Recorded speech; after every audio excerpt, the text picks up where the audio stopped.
Donc moi, c'est comme ça que j'en suis venu à définir la décroissance dans mes travaux.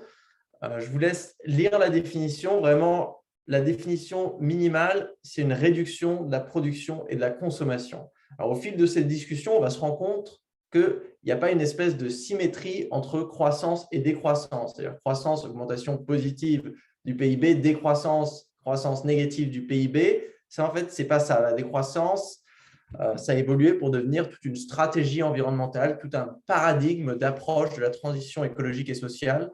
Et moi, je vais essayer d'en parler un petit peu.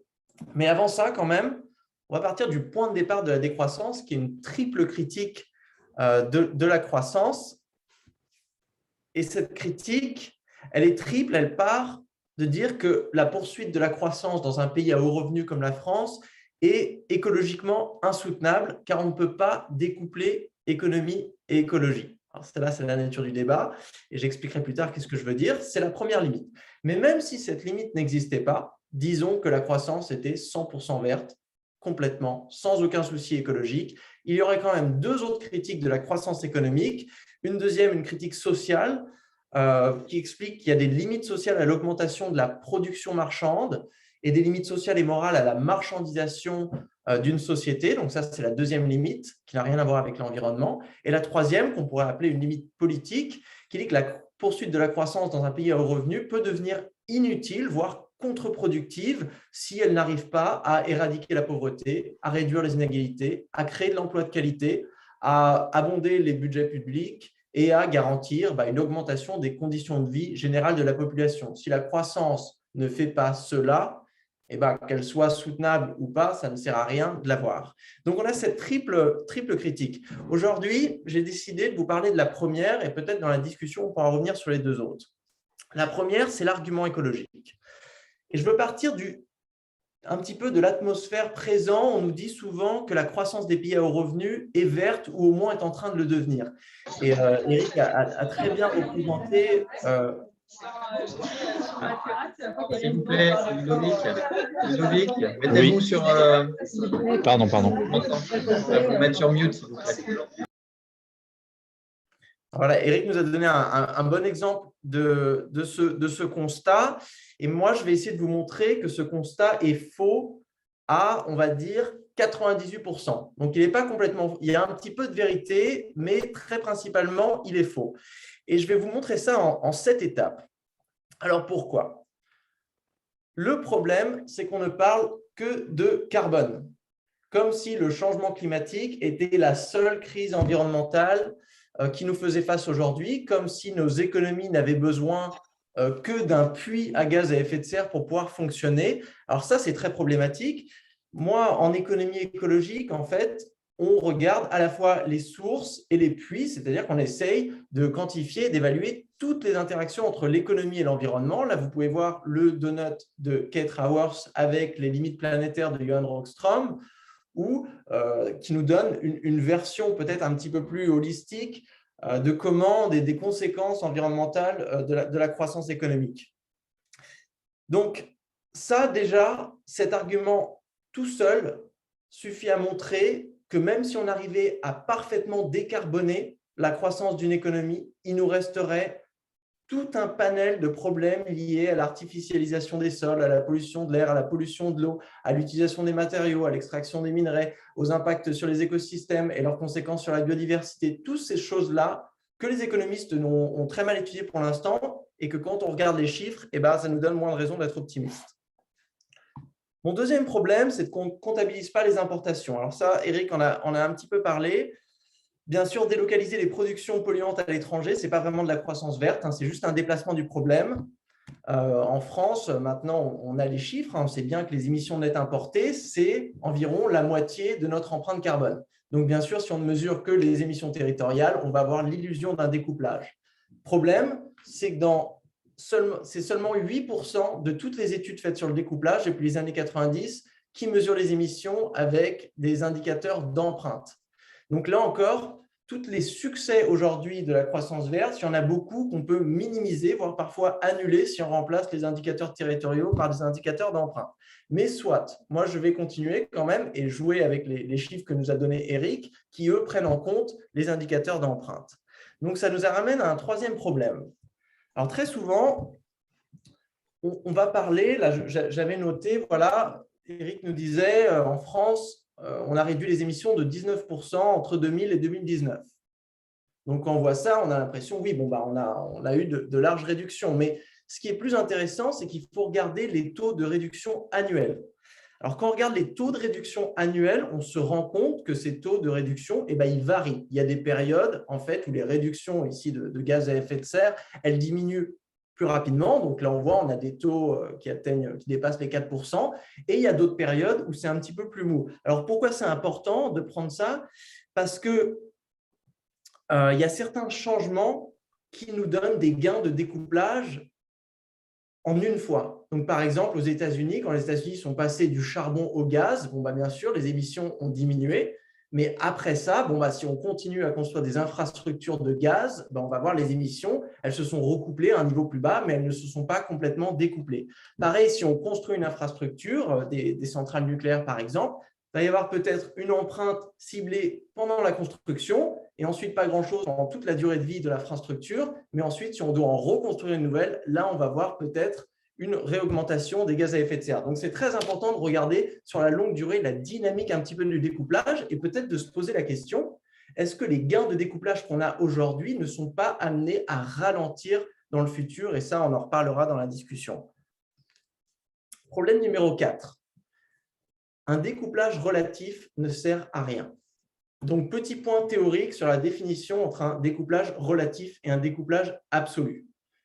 Vous pouvez voir la situation en haut de couplage, c'est quand vous avez une augmentation du PIB qui est proportionnelle à l'augmentation, on va dire ici des pressions environnementales, ça peut être les gaz à effet de serre, le carbone, ce que vous voulez mesurer.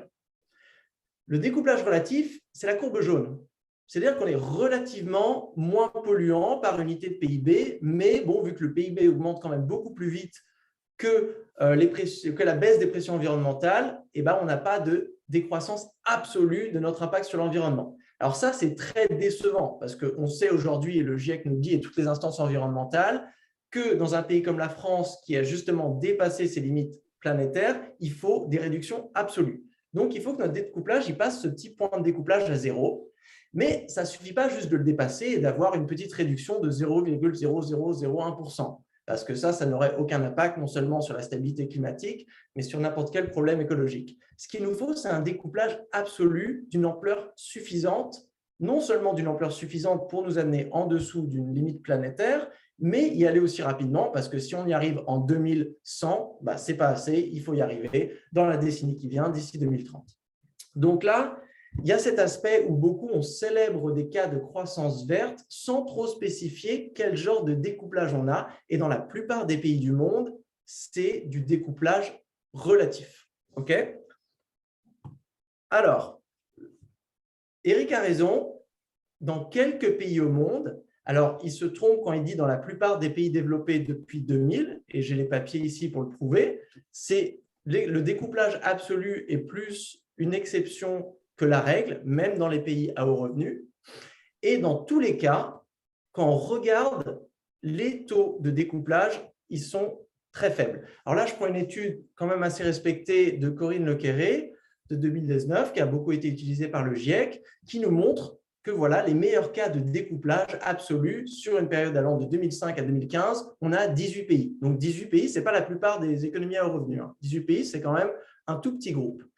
Là, je montre la Grande-Bretagne parce qu'on en parle souvent comme un exemple de découplage. Et regardez les taux de réduction. On a moins 2,1% par an. On inclut, c'est des émissions empreintes, donc on inclut les émissions importées, en parallèle d'une augmentation du PIB de 1,1%. Très bien, c'est du découplage. C'est du découplage absolu aussi. Mais est-ce que c'est du découplage absolu suffisant?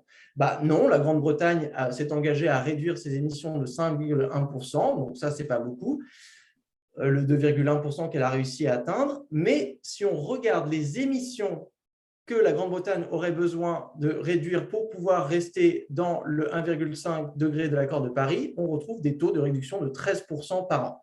Donc là, on voit que le découplage absolu n'est pas du tout suffisant. Un deuxième chiffre sur la France, là, d'une étude qui est sortie il y a quelques jours, qui là aussi nous dit, sur tous les pays du monde, de la période de 1970 à 2018, il y a 24 pays qui ont réussi à faire décroître leurs émissions de gaz à effet de serre. 24, ce n'est pas la plupart. 24, ce n'est pas beaucoup. Sur les 24, on en enlève 6 qui sont des pays de l'ancienne Union soviétique. Donc là, ce n'est pas exactement le même contexte. Là, c'est des changements très conjoncturels. Donc, on les enlève. On tombe à 18. Sur les 18, il y en a 6 qui ont réussi à avoir une décroissance continue depuis les années 70. Et le reste, 12, où là, ça s'est passé depuis les années 2000. Et là, quand on regarde la France, je vous invite à regarder. Alors, c'est un graphique qui est un petit peu compliqué, mais on peut regarder en bas à droite. Vous voyez, les 3 petits rectangles de couleur représentent les taux de réduction des gaz à effet de serre dont on aurait besoin pour les différentes cibles de l'accord de Paris. En rose, on a les 1,5 degrés. Donc là, on voit, c'est entre 5 et 10%. Il faut prendre en compte que ça inclut des Negative Emission Technologies. C'est pour ça que dans le slide d'avant, on parlait de 13%. Si on enlève les Negative Emission Technologies, on parle de réduction double digits. Donc, c'est plus entre 10 et 15%. Et là, on voit la France qui a réduit ses émissions de même pas assez pour la cible des 50% à 2 degrés. Donc, encore une fois, mon point, les taux de découplage, même dans les champions historiques de découplage, sont très, très, très loin de ce qu'on aurait besoin pour verdir la croissance. Problème numéro 6, les taux de croissance sont aussi minuscules. Alors, si on me disait, oui, pendant cette période, on a eu des taux de croissance de folie entre 2 et 4%, vraiment impressionnants, je me serais dit, OK, avec un découplage absolu, même très faible, ça voudrait dire quelque chose. Mais ce n'est pas le cas. La plupart des pays dont on parle, là, la poignée de pays à haut revenu, sont en stagnation séculaire, dont la France. Donc, les taux de croissance qu'on a eu pendant ces décennies où on a vu les taux de découplage les plus importants sont minuscules. Je reviens sur le papier de Le Quéré et vous pouvez voir à droite la colonne avec le PIB. Une réduction de 1,9% par an à côté d'une augmentation de 0,9% du PIB, ce n'est pas tellement de la croissance verte, c'est plutôt de la stagnation verte. Donc, moi, je me pose la question, je me dis, qu'est-ce qui se passerait si ça, c'est le meilleur qu'on peut faire avec des taux de croissance faibles et stagnants? Qu'est-ce qui se passerait si on avait des vrais taux de croissance entre 2 et 3%? Est-ce que, justement, ça ne deviendrait pas beaucoup plus difficile de verdir la croissance? Là, on passe dans un autre point du débat sur le futur. Est-ce que ça va devenir de plus en plus difficile de verdir la croissance? Moi, je pense que c'est le cas. Allez, dernier problème. Le problème numéro 7. Certaines activités ne se découplent pas. Alors là, c'est très important parce que le PIB est un indicateur abstrait, on le sait, qui regroupe toute forme de production basée sur leur valeur de marché. Donc, quand on essaie de se poser la question du découplage entre PIB et pression environnementale, on ne peut pas vraiment faire la différence entre les émissions des transports, les émissions de l'industrie. Et quand on regarde à peu près les 900 études qui existent empiriques sur le découplage aujourd'hui depuis les années 90, il y en a, mais presque zéro, qui désagrègent par secteur. Alors ça, je vous ai trouvé une étude quand même qui est sortie il y a 3 jours, qui est la première vraiment à le faire. C'est la même étude qui a montré qu'il y avait 24 pays qui avaient réussi à réduire leurs émissions de 1970 à 2019. Et eux, pour la première fois, ce qu'ils font, c'est qu'ils désagrègent par secteur pour montrer d'où vient la réduction des émissions. Donc là, vous pouvez voir, il y a ça vient du secteur de l'énergie et de l'industrie principalement, électricité et chauffage. Donc là, je vous ai pris la page pour la France. Mais il y a certains secteurs qui n'ont jamais réduit leurs émissions. Ici, par exemple, le transport. Donc là, ça nous dit quelque chose d'intéressant. Et on pourra continuer dans la discussion. Ça nous dit qu'il y a certains secteurs, pour faire baisser leurs émissions, on ne va pas pouvoir y aller à travers des stratégies d'efficacité. Les transports, par exemple, on va avoir besoin de stratégies de sobriété, c'est-à-dire moins d'avions, moins de voitures. Il y a d'autres secteurs, comme par exemple celui de la construction et l'industrie, où on va pouvoir mobiliser des éco-innovations qui vont nous permettre d'avoir des gains d'efficacité. Gains d'efficacité, d'ailleurs, qui pourraient être accélérés si on avait en même temps, de façon complémentaire, des gains de sobriété. Voilà, consommer moins, construire moins et construire mieux et consommer mieux à la fois. Donc là, déjà, ça complexifie un petit peu plus la discussion qui, si elle reste sur la croissance sans désagréger par secteur, reste un petit peu abstraite. Alors, Pour résumer un petit peu, là, il y a un rapport qui est sorti chez Carbone 4 en septembre qui reprend ce cadre analytique que j'avais proposé avec des collègues dans Démystifier le découplage l'été 2019, qui est de dire qu'il y a plein de types de découplage. Et la plupart de ces découplages ne valent pas la peine vraiment d'être célébrés.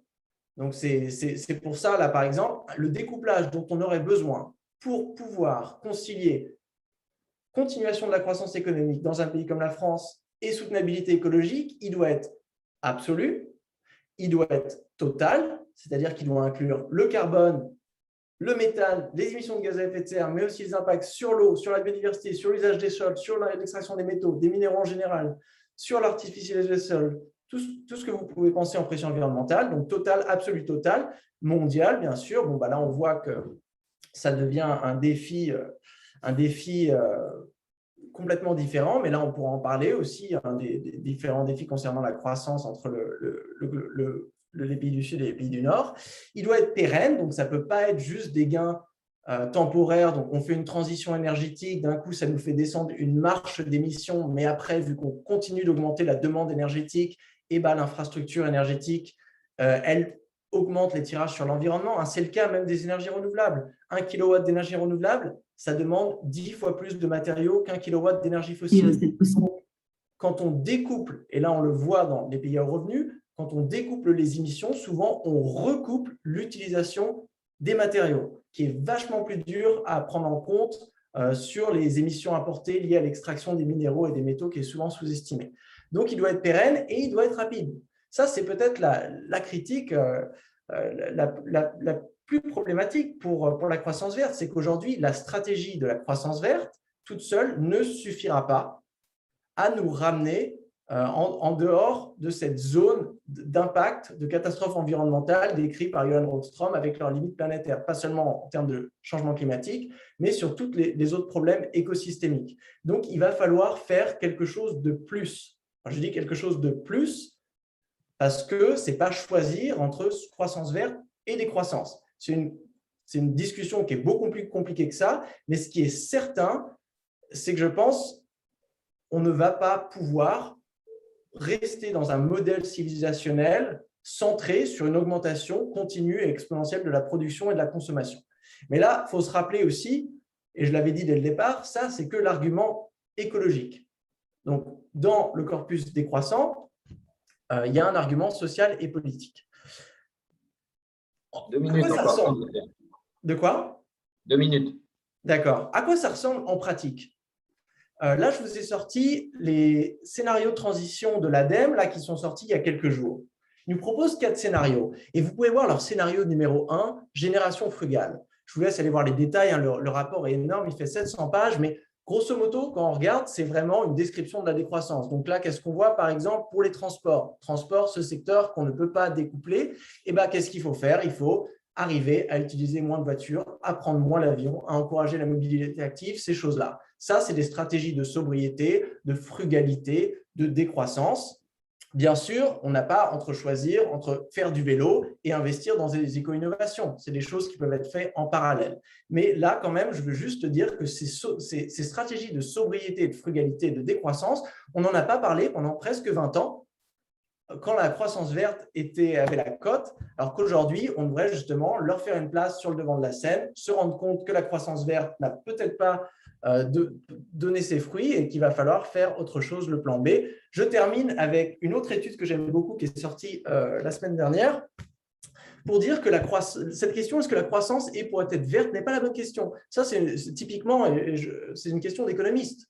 La croissance, vraiment, c'est un indicateur obsolète. Moi, je préférais me poser la question en regardant les indicateurs à gauche qui sont ceux du donut. À l'intérieur, vous avez 11 minima sociaux. La croissance n'en est qu'un seul. Notre question, c'est comment est-ce qu'on peut arriver à atteindre ces 11 minima sociaux, des seuils de satisfaction décents, sans dépasser les maxima écologiques. Et à partir du moment où on se pose cette question, déjà, on quitte un petit peu la littérature très étroite du découplage pour se poser des questions beaucoup plus intéressantes qui sont aujourd'hui discutées dans le milieu de la décroissance.